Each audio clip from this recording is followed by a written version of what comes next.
Alright guys, so we actually have some pretty interesting Wonder Woman movie leaks to talk about this time. In this video we're going to be focusing on the actual villains of the film, and that had been long speculated as certain characters, but it's actually a pretty big twist that I don't think anyone saw coming, to be honest. So anyways, what I'm going to do is basically break down these recent leaked info about the villains for the Wonder Woman movie, and then give you some backstory on who these characters are and how they kind of fit into the Wonder Woman mythology as a whole. So obviously, spoiler warning here for anyone who doesn't want to know the actual identities of the villains in the movie Wonder Woman, but they'll probably be revealed some point later on next year. So first up here we have the male villain. That's going to be played by Danny Huston. He's actually playing an adaptation of the Dukkha Deception, who is manipulating powers behind the scenes and is attacking to escalate the carnage and violence in World War I in order to appease his master Ares, the god of war. And we can actually see this character in the Wonder Woman Comic-Con trailer when Diana is wearing the blue dress with the sword that is concealed behind her back. Now the other villain in the film is played by actress Elena Anaya and is playing an adaptation of Dr. Poison, who is helping with the Duke on his mission and whose chemical weapons have already killed thousands on the battlefield. Her face was disfigured as a result of an accident from one of her chemicals. Now this is another character that we can actually see in the Wonder Woman trailer just after the scene with the blue dress and Danny Huston's villain character, the Dukkha Deception. We can see her kind of look at the camera with an odd angle. You can see the whole disfigurement on her face because it's being covered up by those pieces on her face. So the focus of this movie is to show the greed and carnage that can be wrought by man in the modern times, which subsequently shocks and horrifies Diana to the point that it forces her to step away from the greater affairs of the world in favor of working in secret for decades. As she had said in Batman v Superman, she stepped away from the world, man's world, when she saw how bad it could be. Now the major gods such as Ares, Hermes, and etc. will not be actually featured or seen in the movie, just kind of hinted and referenced at. So I think that's kind of a shame because it would have been pretty cool to see Ares in the movie. I mean, at least at some point, but I guess we'll know that he's kind of pulling the strings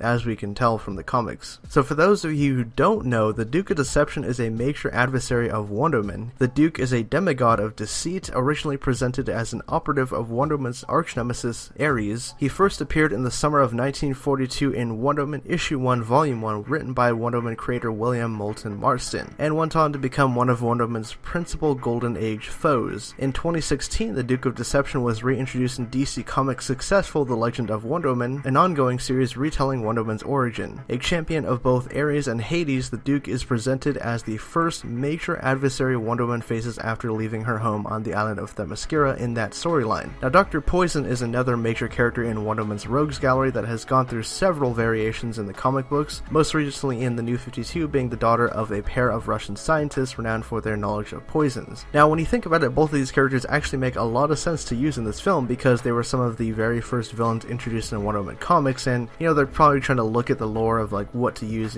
I kind of figured that they wouldn't go with the Ares route just because it's such an obvious choice, but it would have been cool to see, like I said. So anyways, leave your thoughts down in the comment section below. What do you guys think of these villain choices, and how excited are you to see the Wonder Woman movie in general? I think it's going to be a pretty cool movie to see, and hopefully they play up the aspects of the differences in Themyscira and then man's world in World War I. So leave all those thoughts down in the comment section below. If you're stopping by the channel for the first time and you like this video, subscribe for more great content like this. My name is Nick, and I'll catch you guys next time.